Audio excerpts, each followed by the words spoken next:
প্রিয় শিক্ষার্থীবৃন্দ, তোমাদের সবাইকে রাউজান অনলাইন স্কুলে স্বাগতম। আশা করি সকলেই সুস্থ এবং নিরাপদে আছো।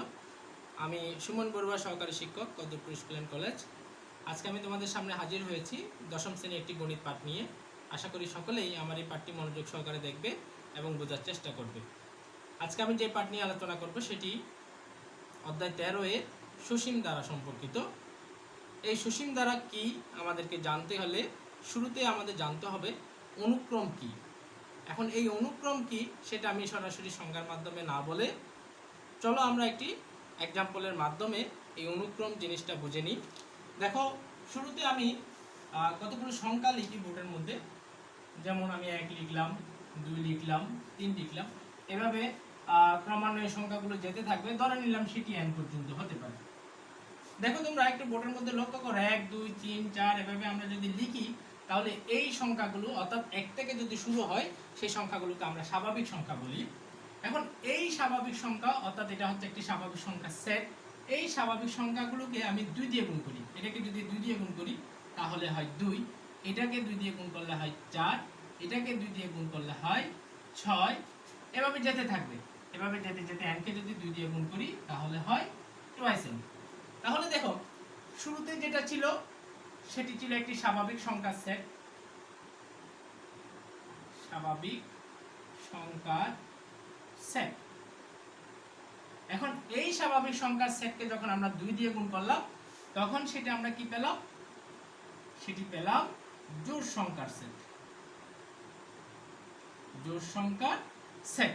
দেখো এখানে এই জোড় সংখ্যার সেটটি আমরা কিভাবে পেলাম সেটা একটা বিশেষ নিয়ম অনুসারে পেয়েছি। সেই বিশেষ নিয়মটা কি? সেই বিশেষ নিয়মটা হচ্ছে স্বাভাবিক সংখ্যার সেটগুলোকে আমরা 2 দ্বারা গুণের মাধ্যমে পেয়েছি। এই যে যখন কোন একটা রাশির সেট একটা বিশেষ নিয়ম অনুসারে যখন পাবো তখন সেটা কি বলা হয়? অনুক্রম। যেমন সেই বিশেষ নিয়মটা কি? যেমন এখানে এই একটি 4 যদি আমরা বলি, এই 4 পূর্ববর্তী পদ এখান থেকে 2 ছোট। আবার আমি যদি পরবর্তী পদের মধ্যে যাই, এই পদটা এখান থেকে 2 বড়। তাহলে এখানে প্রত্যেকটা পদ তার পূর্ববর্তী পদ এবং পরবর্তী পদের সাথে কিভাবে সম্পর্কিত সেটা আমরা একটা বিশেষ নিয়মের মাধ্যমে যখন জানতে পারবো তখন সেই বিশেষ নিয়মটাকে বলা হবে অনুক্রম। তাহলে এই যে জোড় সংখ্যার সেট যেটা, এটাকে আমরা অনুক্রম বলতে পারি। এখন এই অনুক্রম যেটা আছে সেই অনুক্রমের পদগুলোকে যদি আমরা যোগ চিহ্ন দ্বারা সংযুক্ত করে দিই তখন এটাকে বলা হবে ধারা। আবার এই যে দ্বারা যেটা পেয়েছি সেই দ্বারা পদসংখ্যার ভিত্তিতে 2 প্রকারের হতে পারে। সেই পদসংখ্যার ভিত্তিতে 2 প্রকারটা কি কি? সেটি হচ্ছে একটি সসীম দ্বারা আর একটি হলো অসীম দ্বারা। এখন সসীম দ্বারাটা কি? সেই সসীম দ্বারা হচ্ছে যখন কোন একটি দ্বারার পদ সংখ্যা নির্দিষ্ট থাকে। যেমন এখানে 2 4 6 যেতে যেতে এটা ধরে নিলাম এটা 256 পর্যন্ত। তাহলে এখানে পদ সংখ্যাটা 256 পর্যন্ত পদ সংখ্যাটা হচ্ছে নির্দিষ্ট। যখন কোন একটি দ্বারার পদ সংখ্যা নির্দিষ্ট হবে তখন এটিকে আমরা বলবো সসীম দ্বারা। আবার যে দ্বারার পদ সংখ্যাটা নির্দিষ্ট থাকবে না, 6 এভাবে আমরা ডট ডট দিয়ে শেষ করলাম না, অর্থাৎ পদ সংখ্যাটা শেষ করলাম না, তাহলে শেষ না করলে এটা কত হতে পারে? সেটা 256 হতে পারে, অন্য কোনো সংখ্যা হতে পারে, 100 হতে পারে, যে কোনো একটি সংখ্যা হতে পারে, কিন্তু কত হবে সেটা আমরা জানি না। যখন এটা পদ সংখ্যাটা নির্দিষ্টভাবে দেওয়া থাকবে না তখন এটাকে আমরা বলবো অসীম দ্বারা। তো আমরা এখানে সসীম দ্বারা নিয়ে কাজ করব, সেহেতু আমরা এখানে সসীম দ্বারা নিয়ে আমি আলোচনার মধ্যে চলে যাই। সসীম দ্বারা আমাদের আজকের আলোচনার বিষয় হচ্ছে সসীম দ্বারা। আবার এই যে সসীম দ্বারা বা অসীম দ্বারা যেটা বললাম এটা বৈশিষ্ট্যের ভিত্তিতে আবার কিন্তু 2 প্রকার। তাহলে এই সসীম দ্বারা বা অসীম দ্বারাও যেটাই হোক না কেন এটা বৈশিষ্ট্যের ভিত্তিতে 2 প্রকার। সেই বৈশিষ্ট্যের ভিত্তিতে 2 প্রকারটা কি? একটা হচ্ছে সমান্তর দ্বারা আর একটি হচ্ছে গুণোত্তর দ্বারা। এখন আসি সমান্তর দ্বারাটা কি। দেখো আমি শুরুতে একটা আবারও এক্সাম্পলের মধ্যে যাই। যেমন আমি 2 দিয়ে শুরু করি, 2 লিখলাম, 4 লিখলাম, 6 লিখলাম, এভাবে যেতে যেতে আমি 20 পর্যন্ত লিখলাম। এখানে দেখো আমি যদি এখানে 4 থেকে অর্থাৎ দ্বিতীয় পদ থেকে যদি প্রথম পদটা বিয়োগ করি তাহলে পাই 2। আবার এখানে তৃতীয় পদ থেকে যদি দ্বিতীয় পদ বিয়োগ করি তাহলে পাই 2। আমি এখানে আরেকটি পদ সংখ্যা বাড়াই। এখানে যদি আমি 8 লিখি, এখানে এই যে চতুর্থ পদ থেকে যদি তৃতীয় পদ বিয়োগ করি তা হচ্ছে 2। এখানে দেখো এখানে প্রত্যেকটা অর্থাৎ পরপর দুইটা পদের বিয়োগফল সবসময় সমান আসছে। এরকম যদি পরপর দুইটা পদের বিয়োগফল সমান আসে তখন তাকে বলবো আমরা সমান্তর দ্বারা। অর্থাৎ যে দ্বারার পরপর দুটি পদের বিয়োগফল অথবা অন্তরফল সমান হবে তাকে বলা হবে সমান্তর দ্বারা। এবার আসি আমরা গুণোত্তর দ্বারার মধ্যে। গুণোত্তর দ্বারাটা কি? এখানে আমি যে দ্বারাটি লিখেছিলাম তার অনুরূপ একটি যদি দ্বারা লিখি 2, 4, 8, 16 এভাবে আমরা লিখলাম। এভাবে আমরা শেষ পর্যন্ত একটা সংখ্যা লিখব, 256 হলে লিখলাম। এখানে দেখো আমরা যদি এই 4কে যদি 2 দিয়ে ভাগ করি, অর্থাৎ দ্বিতীয় পদকে যদি প্রথম পদ দিয়ে ভাগ করি তাহলে পাই 2। আবার যদি তৃতীয় পদকে যদি আমরা দ্বিতীয় পদ দিয়ে যদি ভাগ করি তাহলেও পাই 2। আবার যদি চতুর্থ পদকে যদি আমরা তৃতীয় পদ দিয়ে ভাগ করি তাও পাই 2। অর্থাৎ এখানে দেখা যাচ্ছে এই দ্বারার প্রতিটি পদ না, পরপর দুটি পদের অনুপাত হচ্ছে সমান। অনুপাত মানে হচ্ছে ভাগ। তাহলে আমরা বলতে পারি যে দ্বারা পরপর দুটি পদের অনুপাত সমান হবে তাকে বলা হবে গুণোত্তর দ্বারা। প্রিয় শিক্ষার্থীরা, আমি আজকে যেটা আলোচনা করব সেটি হচ্ছে সমান্তর দ্বারা। তো শুরুতে আমি গুণোত্তর দ্বারা না বলে আমি সমান্তর দ্বারার মধ্যে যাই।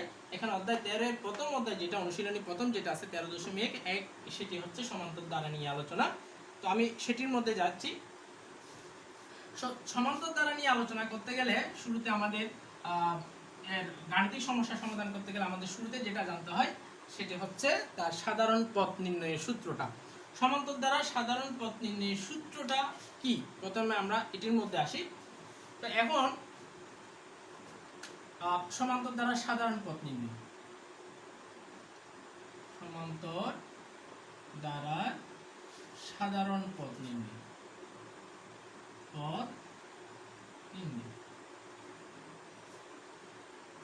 তো এই পথ নির্ণয়ের জন্য শুরুতে আমরা মনে করে নিই কোন সমান্তর দ্বারার প্রথম পদ এ। মনে করি কোন সমান্তর দ্বারার প্রথম পদ এ এবং সাধারণ অন্তর সমান হচ্ছে ডি। তো আমরা সাধারণ অন্তর বলতে আমরা কি বুঝলাম? এটা হচ্ছে পরপর দুইটা পদের বিয়োগফল, এটিকে আমি ডি ধরে নিলাম। তাহলে আমরা এখানে প্রথম পদ কি ধরেছিলাম? প্রথম পদটা একটু লিখি। প্রথম পদ হচ্ছে এ। তাহলে দ্বিতীয় পদ কি হবে? যদি সাধারণ অন্তর ডি হয়, তার মানে ডি সাধারণ অন্তর ডি মানে হচ্ছে প্রত্যেকটা পদ থেকে সে ডি করে বাড়তে থাকবে। তাহলে প্রথম পদ যদি এ হয় তাহলে দ্বিতীয় পদ হবে এ প্লাস ডি, অর্থাৎ সাধারণ অন্তরটা বৃদ্ধি পাবে তার পূর্ববর্তী পদ থেকে। ঠিক একইভাবে যদি আমরা তৃতীয় পদ লিখি তাহলে এখানে আরেকটি ডি বাড়বে। দ্বিতীয় পদের সাথে আরেকটি যদি ডি যুক্ত করি তাহলে এটা হয় এ প্লাস 12d। ঠিক একইভাবে চতুর্থ পদ এখানে আরেকটি ডি বাড়বে, সেটি হচ্ছে এ প্লাস 3d। এভাবে ক্রমান্বয়ে বাড়তে থাকবে। পঞ্চম পদে গেলে এখানে আরেকটি ডি বাড়বে। তো আমি এই প্রথম পদ যেটা পেয়েছি সেই প্রথম পদকে আমি এভাবে লিখতে পারি a plus 1 minus 1 whole into d। এখানে দেখো 1 থেকে 1 যদি বিয়োগ করি তাহলে হয় 0, 0 এর সাথে যদি d গুণ করি তাহলে এটা 0 হয়ে যায় আর থাকে শুধু a। ঠিক একইভাবে আমি দ্বিতীয় পদকে এভাবে লিখতে পারি a plus 2 minus 1 whole into d।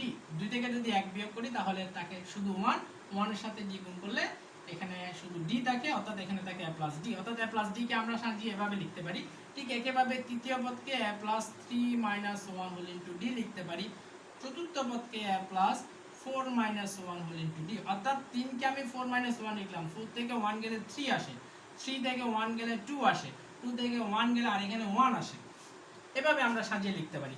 এখানে দেখো এই সিকোয়েন্স যেটা আছে একটু এখানে লক্ষ্য করো, প্রথম পদে পেলাম a প্লাস 1 মাইনাস 1, অর্থাৎ প্রথম পদে পেয়েছি আমরা a মাইনাস 1, দ্বিতীয় পদে দেখো দ্বিতীয় পদে পেয়েছি 2 মাইনাস 1। এখানে a এবং d এগুলো কিন্তু কমন, এখানে দ্বিতীয় পদে হচ্ছে 2 মাইনাস 1। ঠিক একইভাবে যদি তৃতীয় পদে যাই এখানে পাচ্ছি আমি 3 মাইনাস 1, a এবং d টা হচ্ছে ঠিক একই কমনই আছে। চতুর্থ পদে হচ্ছে আবার 4 মাইনাস 1। তাহলে দেখা যাচ্ছে দেখো তৃতীয় পদ বললে 3 মাইনাস 1, চতুর্থ পদ বললে 4 মাইনাস 1। একইভাবে যদি আমি পঞ্চম পদ বলি তাহলে পঞ্চম পদের মধ্যে আসবে 5 মাইনাস 1, ষষ্ঠ পদ বললে 6 মাইনাস 1।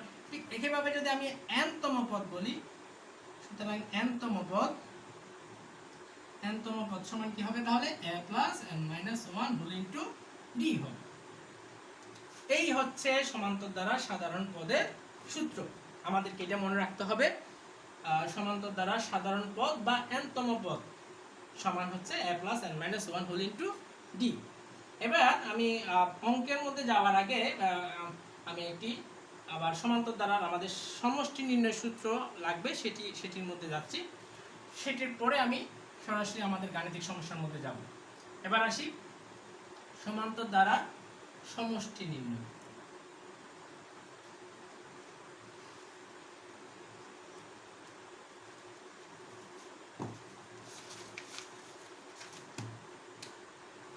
সমান্তর দ্বারা সমষ্টি নির্ণয়, এখানে আমরা n পদের সমষ্টি নির্ণয় লিখতে পারি। সমষ্টি নির্ণয়, এখন এই সূত্রটি প্রমাণ করার জন্য আমাদেরকে প্রথম পদ, সাধারণ অন্তর, শেষ পদ এগুলো আমাদেরকে ধরে নিতে হবে।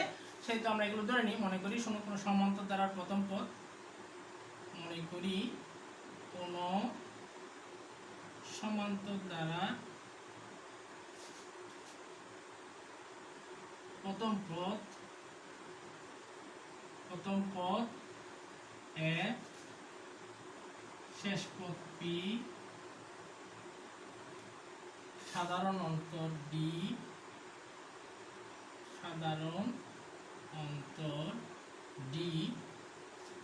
এবং পদ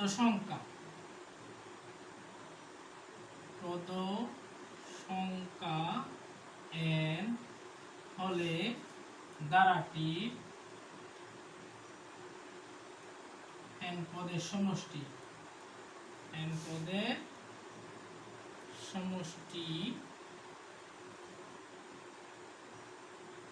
Sn সমান আমরা কি লিখতে পারি? এখন কোন সমান্তর দ্বারার প্রথম পদে শেষ পদ p, সাধারণ অন্তর যদি d হয় তাহলে n পদের সমষ্টি আমরা কি লিখতে পারি?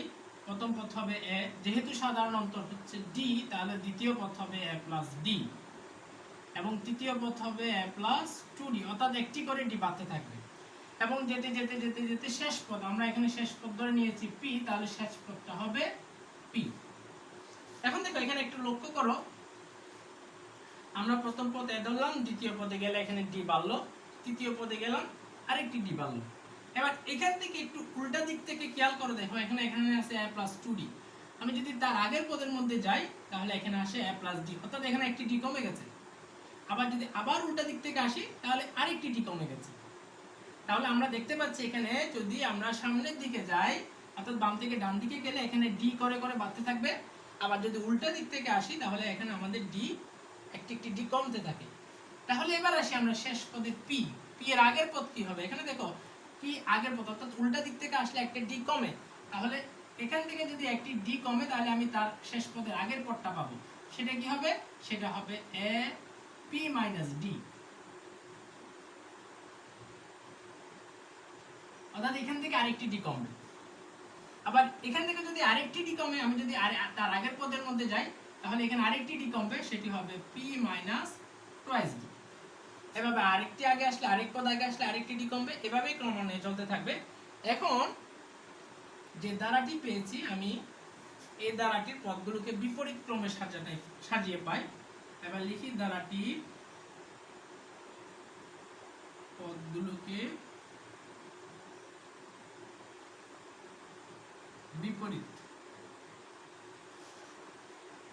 বিপরীতভাবে সাজিয়ে পাই।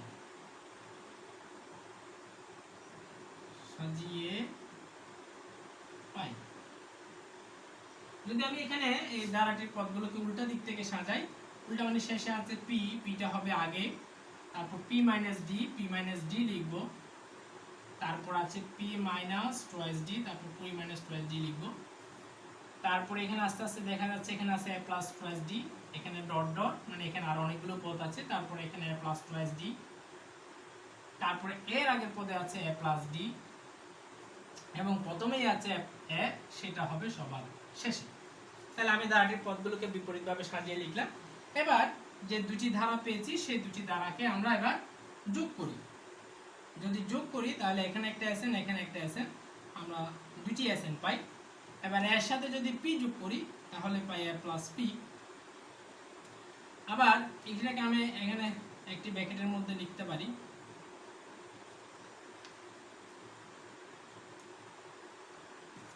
এখানে এ প্লাস পি। এবার এটার সাথে যদি এটা যোগ করি, এখানে দেখো এটার সাথে যদি এখানে এটা যোগ করি, এখানে ডি এর আগে প্লাস, এখানে ডি এর আগে মাইনাস, তাহলে এই ডি কাটা যায়, তাহলে ডিটি বাদ গেলে এখানে থাকে এ প্লাস পি। আবার এখানেও আছে 2d, এখানে আছে মাইনাস 12d, তাহলে এখানেও ডি কাটা 2d কাটা যায়, এখানে কাটা গেলে এখানে থাকে আর এ প্লাস পি। এভাবে এই ক্রমান্বয়ে যেতে থাকবে এ প্লাস পি, এ প্লাস পি, এ প্লাস পি, প্রায়ভাবেই পাচ্ছি। এখানে এটিকে কিভাবে যদি আমরা এখানে আসি, এই পদের মধ্যে আসি, এখানে টুয়াইস ডি কাটা যায়, এখানে থাকে পি, এখানে আছে অর্থাৎ পি প্লাসে, এটাকে আমরা সাজিয়ে লিখলে এ প্লাস পি লিখতে পারি। এখানে ডি কাটা যায়, এখানে আছে পি প্লাসে, এটাকে আমরা সাজিয়ে এ প্লাস পি লিখতে পারি। এখানে আছে পি প্লাসে, তার মানে এখানে এ প্লাস পি। দেখো এখানে এ প্লাস পি আমরা কয়টি পেলাম? 2sn equal to A plus P, A plus P, A plus P, A plus P, A plus P, আমরা এটাই পাচ্ছি। এখানে দেখো মাঝখানে ডট ডট আছে, তো ডট ডট থাকার অর্থ হচ্ছে এখানে আর অনেকগুলো পদ আছে। এখন কতটা পদ আছে আমরা সেটা কিভাবে নির্ধারণ করব? তো দেখো আমরা এখানে পদ সংখ্যাটা ধরে নিয়েছি n, অর্থাৎ এখানে n সংখ্যক পদ আছে। তাহলে দেখা যাচ্ছে এখানে যতটা পদ আছে ততটাই a প্লাস পি আসতেছে। যেহেতু আমরা পদের সংখ্যা n ধরে নিয়েছি, সেহেতু এখানে a প্লাস পি হবে n সংখ্যক, অর্থাৎ n সংখ্যক এখানে a প্লাস পি, এটাই হবে। তো এখন এখানে যদি আমি এসএন লিখি, উভয় পাশে যদি 2 দিয়ে ভাগ করি তাহলে এখানে 2 আর থাকে না, এখানে যদি 2 দিয়ে ভাগ করি এখানে হয় n/2। এখানে আমি এটা লিখলাম। এখানে দেখো পি তম পদ, এখন আমরা পেলাম n তম পদ। n তম পদের সূত্র আমরা পেলাম, n তম পদ সমান হচ্ছে a plus n minus 1 whole into d. এটি হচ্ছে সাধারণ পদের সূত্র। সাধারণ পদ মানে যে সূত্রের মাধ্যমে আমরা প্রত্যেকটা পদের মান নির্ণয় করতে পারবো। এখানে দেখো প্রথম পদের মান ছিল a, আমি প্রথম পদের জায়গায় যদি এখানে প্রথম পদ মানে একতম পদ, এটাকে যদি আমি একতম বা প্রথম পদ বলি, তার মানে এখানে n এর জায়গায় 1 বসাবো। 1 বসালে এখানে আমি শুধু a পাই, তার মানে প্রথম পদটা পাই। একইভাবে যদি আমি দ্বিতীয় পদের মধ্যে যাই, 2 তম পদ সমান a প্লাস এখানে 2 মাইনাস 1 হোল ইনটু ডি, তাহলে এখানে 2 থেকে 1 গেলে 1 মানে a প্লাস ডি, অর্থাৎ আমি এই দ্বিতীয় পদটি পাই। এভাবে আমি এই সূত্র দিয়ে প্রত্যেকটা পদেই পাবো। তার মানে প্রত্যেকটা পদ মানে এক একটা n-তম পদ, এটি একটা n-তম পদ, এটি একটা n-তম পদ, এটি একটা n-তম পদ, শুধুমাত্র n এর জায়গায় সেটা তৃতীয় হলে 3 মানটা বসিয়ে দিলে আমরা তৃতীয় পদের মানটা পেয়ে যাব। একইভাবে আমি এখানে যে p লিখেছি, pটাও একটা n-তম পদ, এটি একটা পদ সংখ্যা, এটি কততম পদ আমরা জানি না, সেটা যদি 10তম পদ হয় তাহলে p এর জায়গায় আমরা এখানে এই p-তম পদে n এর মান আমরা 10 বসাবো। যদি এখানে 30তম পদ হয় তাহলে এখানে n এর জায়গায় 30 বসাবো। তাহলে এই p-তম পদ সেটি একটি n-তম পদ, বা এই সূত্রের মাধ্যমে আমরা সেটা নির্ণয় করতে পারি। সেহেতু এখানে এই p-তম পদের জায়গায় আমরা n-তম পদের সূত্রটা লিখতে পারি, কারণ এই n-তম পদের সূত্রের সাহায্যে এই p এর সংখ্যাটা কত সেটা আসবে। তাহলে p-তম পদ সমান হচ্ছে এটা একটা n-তম পদ, এই n-তম পদ মানে হচ্ছে a plus n minus 1 whole into d. এই কথাটা আমরা এখানে সাইড নোটে লিখে দিতে পারি, অর্থাৎ এখানে সাইড নোটে যদি লিখে দিই শেষ পদ p equal to n-তম পদ, n-তম পদ মানে হচ্ছে a plus n minus 1 whole into d। আমরা এটাকে সাইড নোটে লিখে দিলাম। এবার এটাকে আমরা দেখো এখানে একটু সাজিয়ে লিখলে এখানে একটা a পেয়েছি, এখানে একটা a পেয়েছি, অর্থাৎ দুইটা a পেয়েছি, সেটাকে আমরা twice a যোগ করে লিখতে পারি, twice a plus n minus 1 whole into d। এই হচ্ছে সমান্তর ধারার n সংখ্যক পদের সমষ্টি নির্ণয় সূত্র। তাহলে আমরা এখানে দুটি সূত্র পেয়েছি। সেই দুটি সূত্র কি কি? একটা হচ্ছে সমান্তর ধারার সাধারণ পদ নির্ণয়ের সূত্র, আর একটা হচ্ছে সমান্তর দ্বারা n সংখ্যক পদের সমষ্টি নির্ণয় সূত্র। তো আমরা সূত্রটা একটু নোট করি। এটি হচ্ছে n-তম পদ, n-তম পদ পেলাম, বা সাধারণ পদ হচ্ছে a + n-1 whole into d, আর একটা হচ্ছে সমষ্টি, আমি সংক্ষেপে লিখি সমষ্টি Sn, n সংখ্যক পদের সমষ্টি সূত্র পেলাম n/2 twice a plus n-1 whole into d। দুইটা সূত্র পেলাম। এবার এই দুইটা সূত্রের সাহায্যে আমরা এবার বিভিন্ন গাণিতিক সমস্যার মধ্যে যাব। এখানে আমি অনুশীলনী 13.1-এ কিছু গাণিতিক সমস্যা এখানে লিখেছি। এখানে উদাহরণ 2, উদাহরণ 4, 5, 6, 7 অর্থাৎ সমজাতীয় যেগুলো রয়েছে সেই সমস্যাগুলো লিখেছি। এখানে প্রত্যেকটা সমস্যায় আমরা এই দুটা সূত্রের সাহায্যে নির্ণয় করতে পারবো।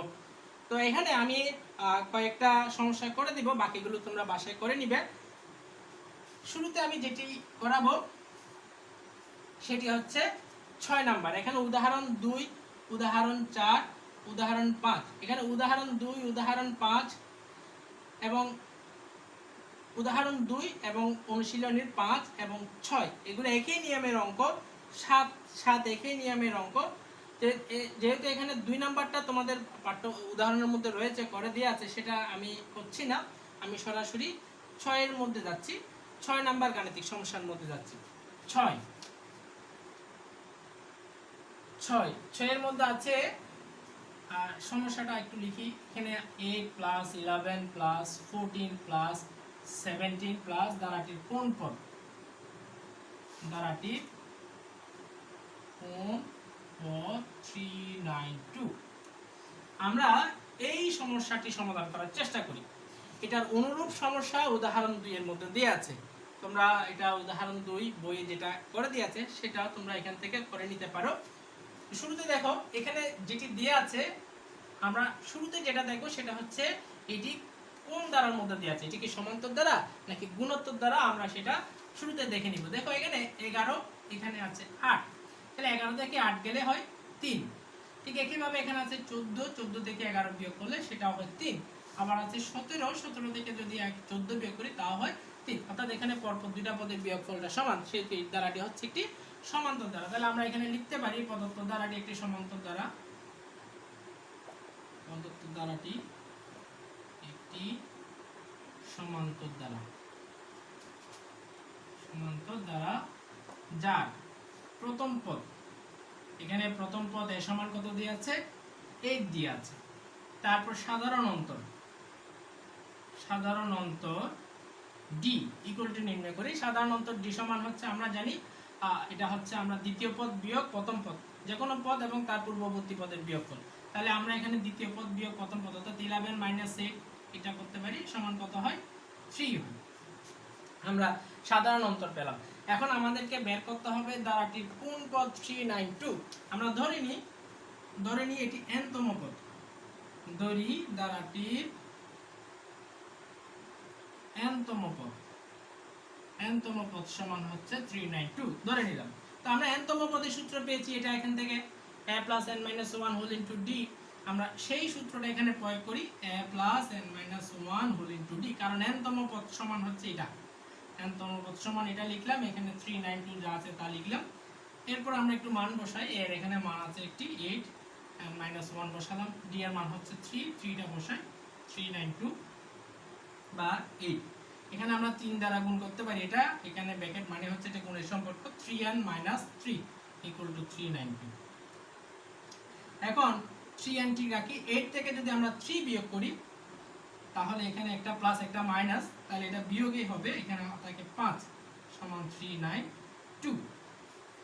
এখন আমরা 5 কে ডান পাশে নিয়ে যাই, 392 - 5, কারণ এখানে পক্ষান্তর করলে 5টা বিয়োগ হয়। তাহলে এখানে যদি আমরা 5 বিয়োগ করি তাহলে কত আসে আমাদের,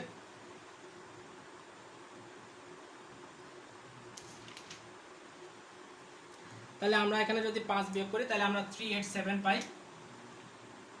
আমরা এখানে পাশে লিখি 3n সমান হচ্ছে 387, অর্থাৎ এখানে যদি আমরা 392 থেকে 5 বিয়োগ করে দিই তাহলে আমরা পাই 327।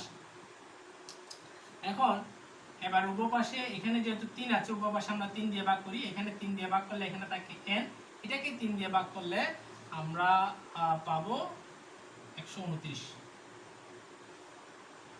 তাহলে 387 কে যদি আমরা এটাকে 3 দিয়ে ভাগ করলে পাবো শুধুমাত্র n, আর 3 দিন কাটা যাবে, অথবা 3 দিয়ে আমরা এটাকে ভাগ করে দিই, 3 দিয়ে এটাকে ভাগ করলে থাকে 129।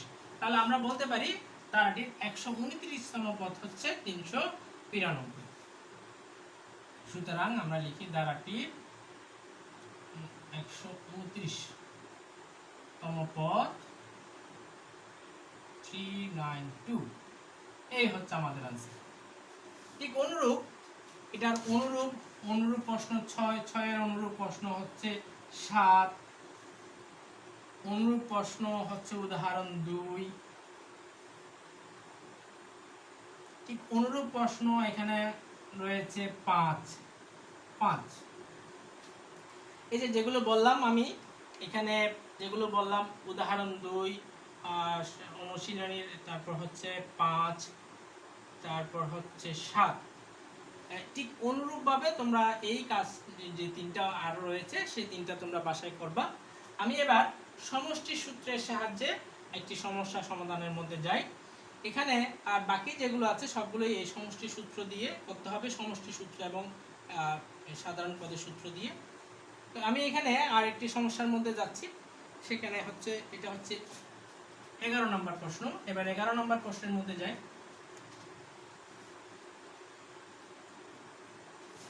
11 নম্বর প্রশ্ন যেটা রয়েছে সেটি হচ্ছে 5 + 11 + 17 + 23 + 59 = কত? আমাদেরকে এটা কত নির্ণয় করতে হবে। দেখো এখানে আমাদের 5 + 11 + 17 + 23 + ডট এখানে দেয়া আছে, এখানে 59 দেয়া আছে। এখানে 59টা এখানে কততম পদ আমরা জানি না। এখানে যতটা পদ দেয়া আছে প্রত্যেকটা সবগুলো পদের মোট সমষ্টি কত সেটা আমাদেরকে নির্ণয় করতে হবে। তো এটা নির্ণয় করতে গেলে আমাদেরকে প্রথমেই জানতে হবে এটা কততম পদ। এটা কততম পদ যদি জানি তাহলে সেই কততম পদের মান আমরা এখানে যদি বসিয়ে দিই সূত্রের মাধ্যমে আমরা সমষ্টিটা নির্ণয় করতে পারবো। তাহলে এটি করার জন্য প্রথমেই আমরা এটি কততম পদ সেটি নির্ণয় করি। তাহলে আমরা লিখি প্রথমেই এখানে ধারাটির প্রথম পদ এর সমান 5, সাধারণ অন্তর d সমান হচ্ছে 11 - 5। দ্বিতীয় পদ থেকে আমরা প্রথম পদ বিয়োগ করলাম, প্রথম পদ বিয়োগ করলে আমরা পাই 6। প্রথম পদ আমরা সাধারণ অন্তর নির্ণয় করলাম। এবার আমরা ধরে নিই এটা nতম পদ, ধরি nতম পদ সমান 59। এখন nতম পদের সূত্র আমরা জানি a + n - 1 whole into d = 59, বা এখানে আমরা এর মানটা বসাই, এর মান হচ্ছে 5, n - 1, d এর মান হচ্ছে 6 = 59। বসালাম 5 6 দিয়ে গুণ করে 6n - 6 = 59। এখন 6n 6 থেকে যদি 5 বিয়োগ করি, একটা প্লাস একটা মাইনাস, তাই 8 থেকে -1 = 59, বা এখানে 6n এটাকে যদি 1 কে ডান পাশে পাঠিয়ে দিই তাহলে এটার সাথে এটা যোগ হবে, যোগ করলে হয় 60। তাহলে সুতরাং 6 দিয়ে যদি ভাগ করি, এই 60 কে যদি আমরা 6 দিয়ে ভাগ করি 8 থাকে 10। তাহলে আমরা n এর মান পেলাম 10। এবার আমরা সমষ্টি নির্ণয় করব। এখানে আমরা যাই সমষ্টিটা, সুতরাং সমষ্টি আমরা লিখতে পারি সরাসরি সমষ্টি Sn সমান আমরা জানি n / 2 twice a plus n - 1 whole into d। এখন আমরা আমাদেরকে বের করতে হবে 10টি পদের সমষ্টি। তাহলে সুতরাং আমরা S10 = লিখি 10/2 twice a plus 10 - 1 whole into d। অর্থাৎ আমরা এখানে n এর জায়গায় 10 মানটি বসিয়ে দিলাম। এখানে 10 কে যদি আমরা 2 দিয়ে ভাগ করি পাই 5 2। এখন a এবং d এর মানটা বসিয়ে দিই। a এর মান হচ্ছে 5 প্লাস 10 থেকে 1 বিয়োগ করলে 9। এবার d এর মান যদি 6 বসিয়ে দিই তাহলে হয় এটা, তাহলে 5 এখানে পাই 10, এখানে পাই 54, 6 এর সাথে 9 গুণ করলে। এবার আমরা 5 ইনটু এটার সাথে এটা গুণ করে দিই 64। এখন 5 কে যদি আমরা 64 দ্বারা গুণ করি তাহলে আমরা পাই 20 হাতে 2 320। তাহলে আমরা পেলাম এখানে এই দ্বারাটির সমষ্টি হচ্ছে 320। তাহলে সুতরাং আমরা লিখতে পারি নির্ণয় সমষ্টি 320। এটাই হচ্ছে आंसर। তাহলে আমরা 11 নং প্রশ্নের সমষ্টি নির্ণয় করলাম। এটার পরপর যেটি দিয়ে আছে 12 নম্বর প্রশ্ন সেটিও অনুরূপ এবং উদাহরণ 4 এবং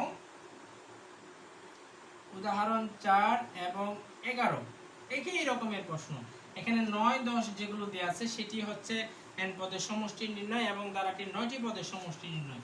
এখানে n পদের সমষ্টি বা 9টি পদের সমষ্টি, এখানে n এর জায়গায় প্রথম পদ এবং সাধারণ অন্তরের মানটা বের করে এখানে ওই n এর মানটা বসিয়ে দিলে হবে। যখন 9 পদের সমষ্টি n এর জায়গায় যদি আমরা 9 বসিয়ে দিই প্রথম পদ এবং সাধারণ অন্তরের মান বসিয়ে, তাহলে আমরা সমষ্টিটা নির্ণয় করতে পারবো।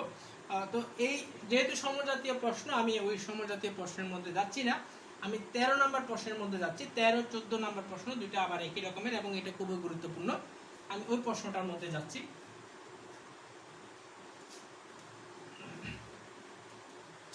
আমাদের 13 নম্বর প্রশ্ন যেটা দিয়েছে সেটা হচ্ছে কোন সমান্তর ধারার 12তম পদ 77 হলে এর প্রথম 23টি পদের সমষ্টি কত। 13 নম্বর প্রশ্ন।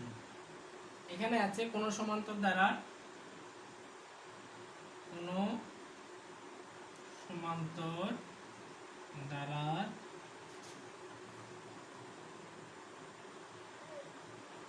12তম পদের কোন সমান্তর ধারার 12তম পদ 77 12তম পদ 77 হলে এর প্রথম 23টি পদের সমষ্টি নির্ণয়। এর প্রথম 23টি পদের সমষ্টি নির্ণয়। এই প্রশ্নটার মধ্যে যাচ্ছি।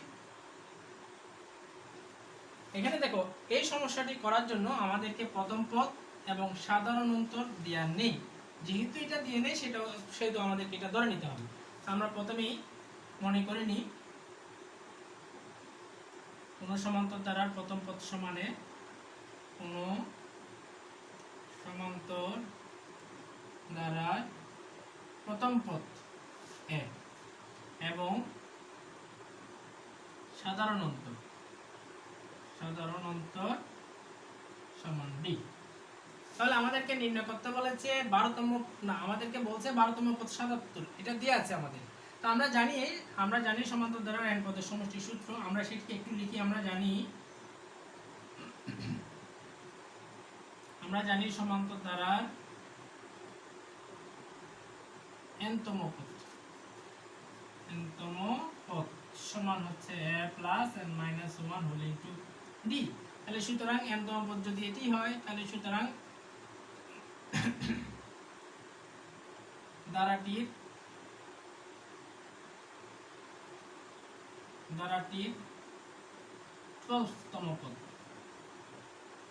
12তম পদ হবে a plus 12 minus 1 whole into d। তাহলে a প্লাস 12 থেকে 1 যদি বিয়োগ করি তাহলে হয় a প্লাস 11d। এটি আমাদেরকে দেয়া আছে 12তম পদ হচ্ছে 77। তাহলে আমরা লিখতে পারি প্রশ্ন মতে a প্লাস 11d অর্থাৎ 12তম পদ হচ্ছে 77। এটি আমরা লিখলাম। এখন আমাদেরকে বলছে প্রথম 23টি পদের সমষ্টি নির্ণয়। তো আমরা জানি n পদের সমষ্টি হচ্ছে এটা। তাহলে আমরা আবার জানি, আমরা লিখতে পারি তাহলে সুতরাং, অথবা আমরা সরাসরি সূত্রটার মধ্যে লিখতে পারি। সুতরাং ধারাটি 23টি পদের সমষ্টি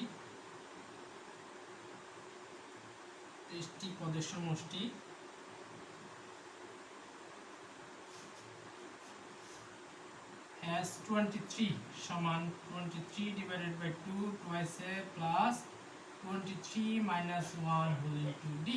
এখানে n পদের সমষ্টি সূত্রের মধ্যে যেখানে n আছে সেখানে 23 বসবে, আর কোনো চেঞ্জ নেই। তাহলে আমরা এখানে 23 divided by 2 লিখি, এখানে 2, এখানে এর মান আমরা জানি না, আমরা লিখি এখানে 23 মাইনাস 1, 23 থেকে যদি 1 বিয়োগ করি তাহলে হয় 22d। এখানে এরপর আমরা দেখি এখানে দুইটার মধ্যে দুইটা রাশি আছে, দুইটার মধ্যে এখানে 2টা কমন, আমরা 2টা কমন নিই। 23/2 এখান থেকে যদি 2 কমন নিই তাহলে a প্লাস 11d পাই।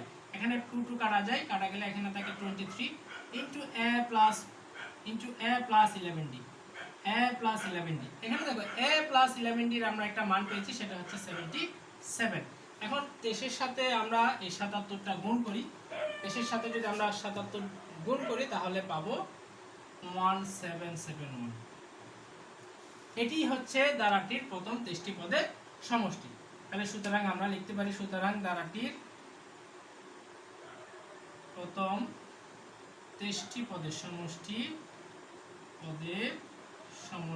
1771। এই হচ্ছে आंसर। এখন এর পরে যেটা আছে তোমাদের 14 নম্বর প্রশ্ন, এখানে 16তম পদ মাইনাস 20 হলে দ্বারাটির 31 অর্থাৎ 31টি পদের সমষ্টি কত নির্ণয় করতে বলেছে। এটাও ঠিক অনুরূপ প্রশ্ন। এগুলো তোমাদের বাড়ির কাজ রইল। তোমরা এই বাকি যেগুলো আছে সেগুলো তোমরা বাসা প্র্যাকটিস করবে, এটার অনুরূপ প্রশ্ন যেগুলো আছে। আশা করি তোমরা এগুলো করতে পারবে।